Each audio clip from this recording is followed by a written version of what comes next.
Salut chers amis, alors j'espère que vous vous portez bien après ces vacances de la Toussaint. Aujourd'hui on fait un petit tuto basé sur l'actualité. On va parler de la réforme des grades au sein de la Fédération française de karaté, probablement la plus grande réforme qu'ait connue la fédération depuis sa création. Nous allons parler des passages de ceinture noire qui désormais se feront au sein de vos dojos. Devant vos professeurs, ce sont eux qui vous décerneront le titre de premier dan et non plus le comité départemental. C'est parti, on en parle tout de suite.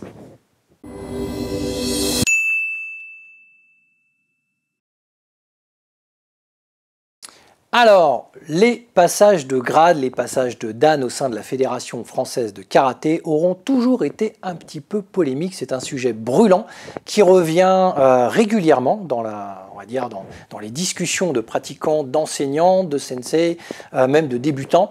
À partir du moment où on va présenter son niveau devant un jury, il y a toujours un petit côté évidemment anxiogène. Donc, polémique, puisque si on donne à quelqu'un qui n'est pas nous, on va estimer que la personne ne le mérite peut-être pas forcément, ou que le jury a été peut-être laxiste envers un autre, peut-être trop sévère envers soi-même.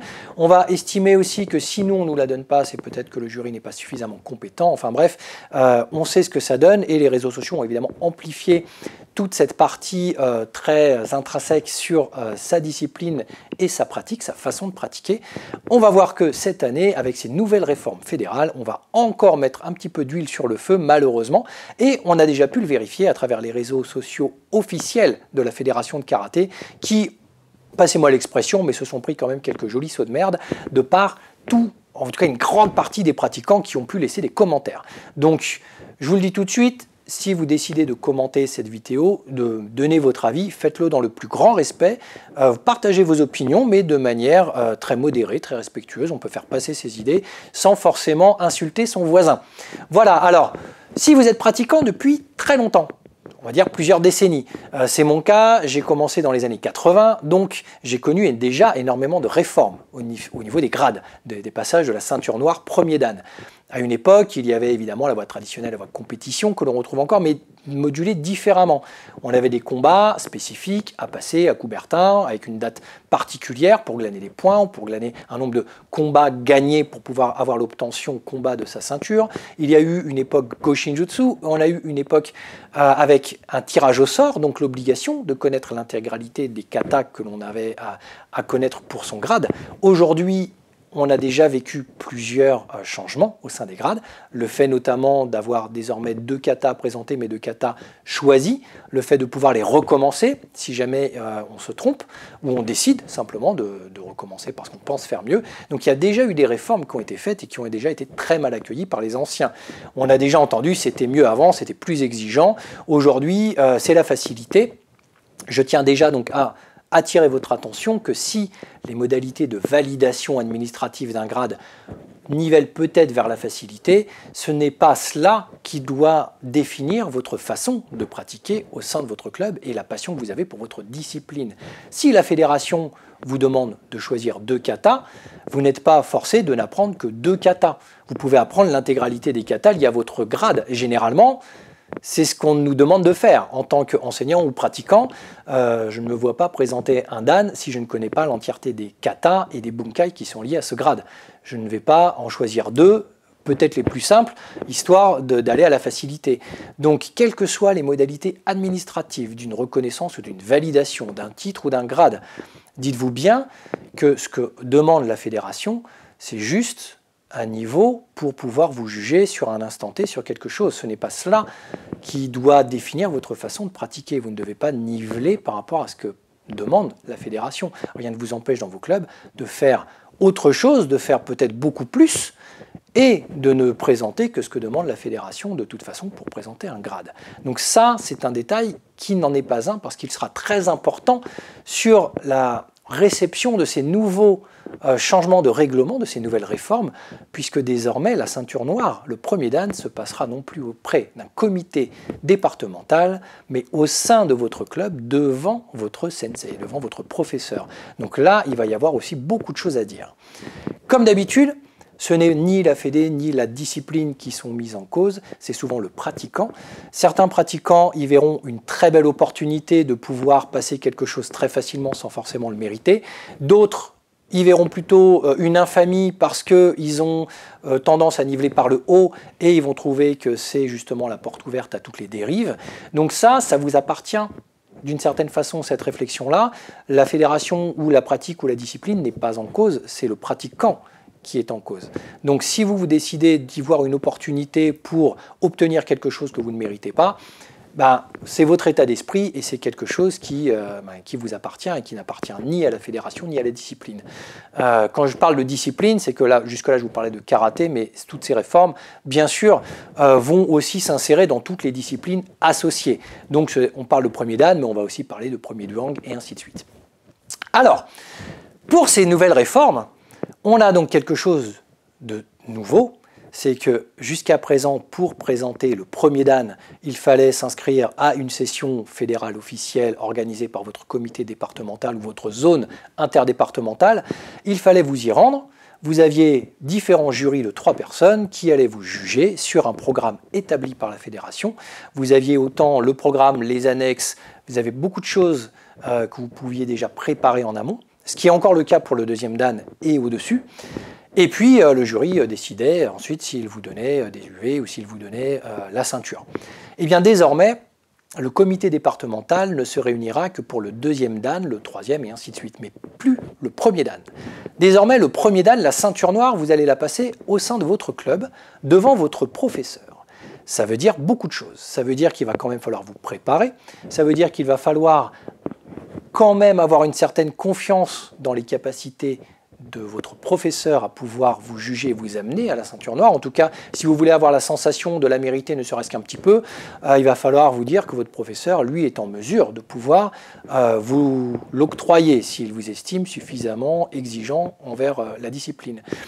Et puis, ça veut dire aussi que le professeur va devoir, à son tour, et ça c'est peut-être nouveau pour lui aussi, se mettre en question pour être sûr qu'il puisse juger à travers les demandes administratives de la fédération, parce qu'il va avoir des choses à faire, et à travers évidemment son niveau technique, car on le sait bien, il y a quand même beaucoup de pratiquants, d'enseignants, qui partent du principe que la fédération fait beaucoup d'erreurs dans ses jugements, mais c'est toujours plus facile de critiquer sans le faire. Et bien à partir de cette année, désormais, les professeurs vont devoir le faire. Donc on verra un petit peu si le discours va changer ou peut-être a déjà changé, car la réforme est passée depuis quelque temps maintenant.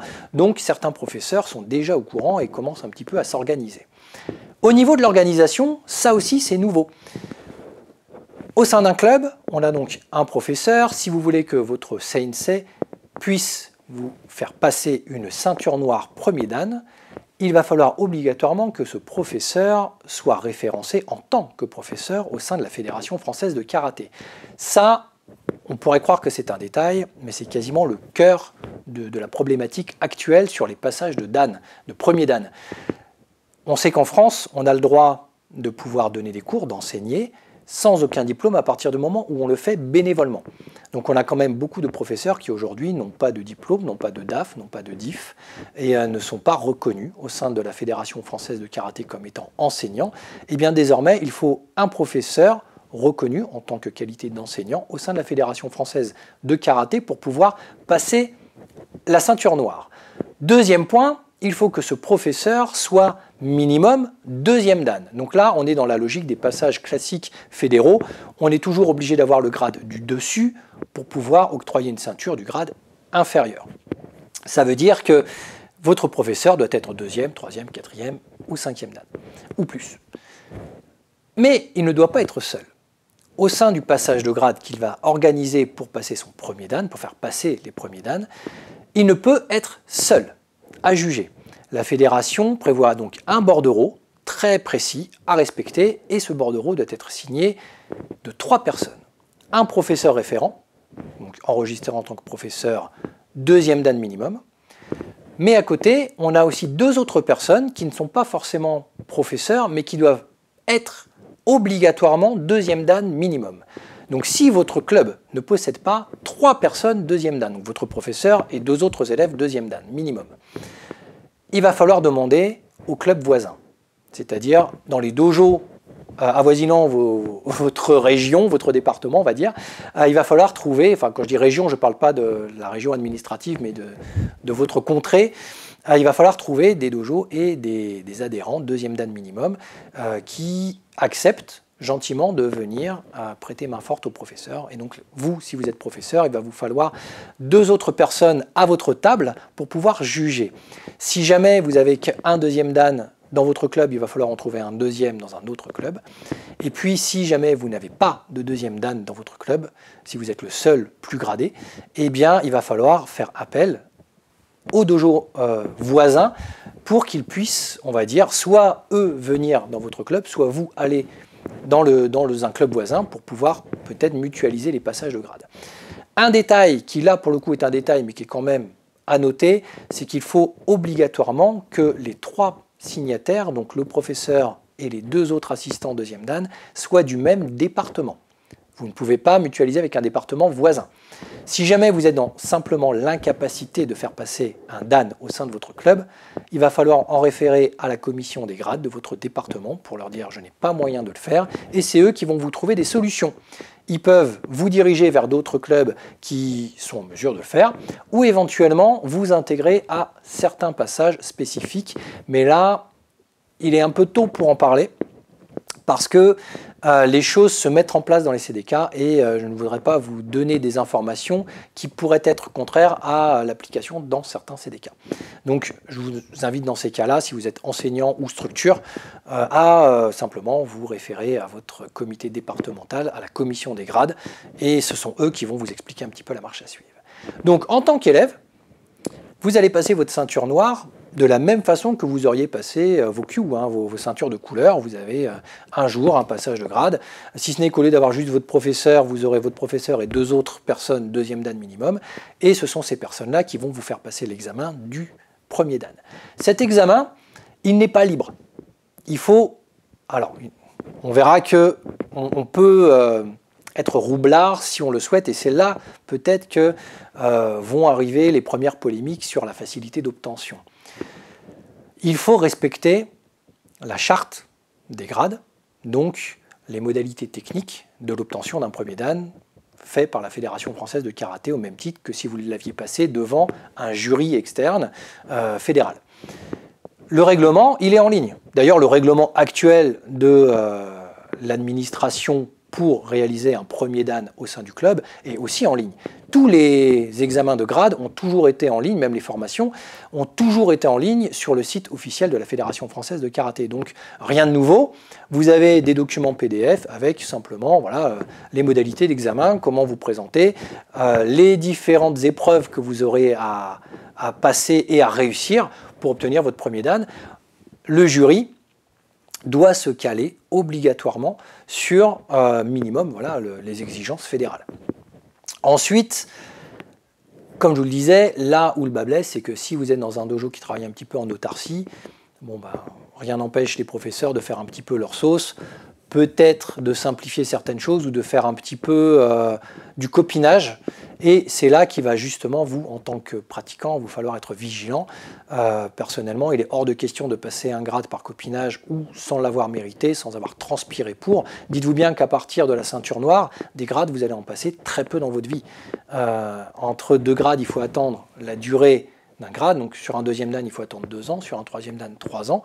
Ça veut dire qu'au fil des années qui vont suivre, des grades, vous allez très peu en passer.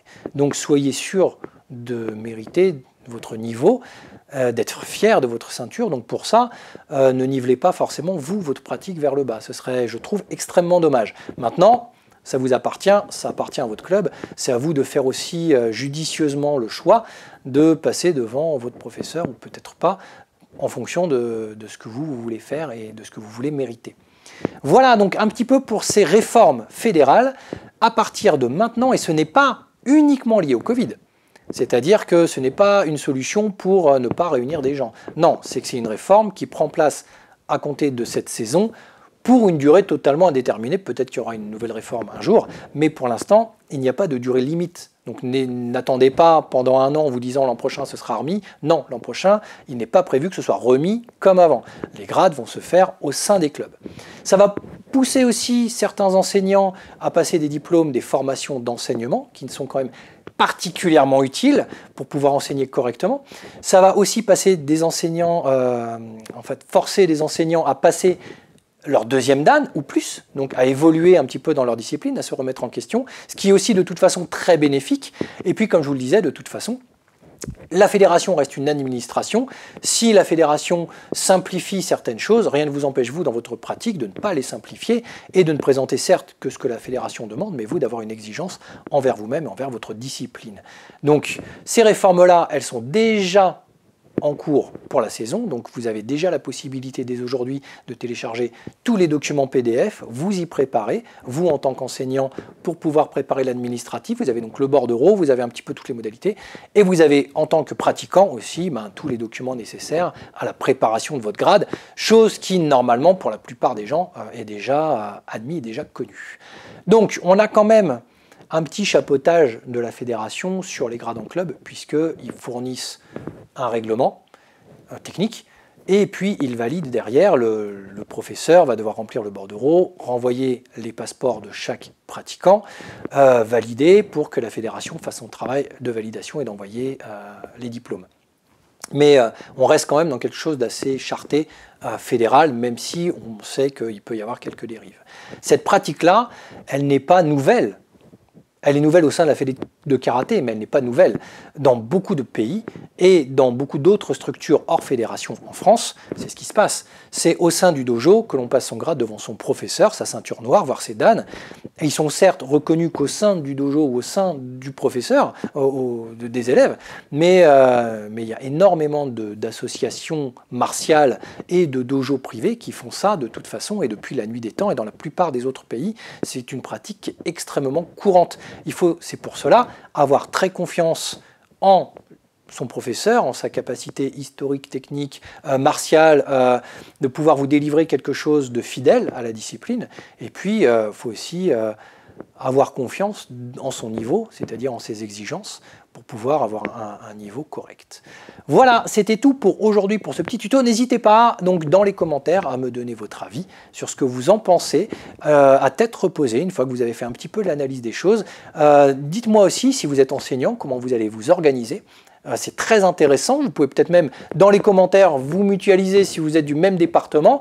N'hésitez pas à me dire si vous êtes pratiquant et que vous préparez un grade, comment vous percevez justement ce changement, le fait de pouvoir le présenter devant votre professeur. C'est quelque chose de, je trouve, extrêmement intéressant, socialement parlant, de connaître votre avis. Moi en tout cas je vais me régaler de ce que vous allez pouvoir me dire ou ce que vous pourriez me remonter. Donc n'hésitez pas surtout à me laisser vos avis, mais toujours dans la mesure et le respect. Je vous dis à très bientôt pour encore un petit peu de calligraphie et puis après on verra où nous emmèneront les tutos du sensei. Bonne soirée.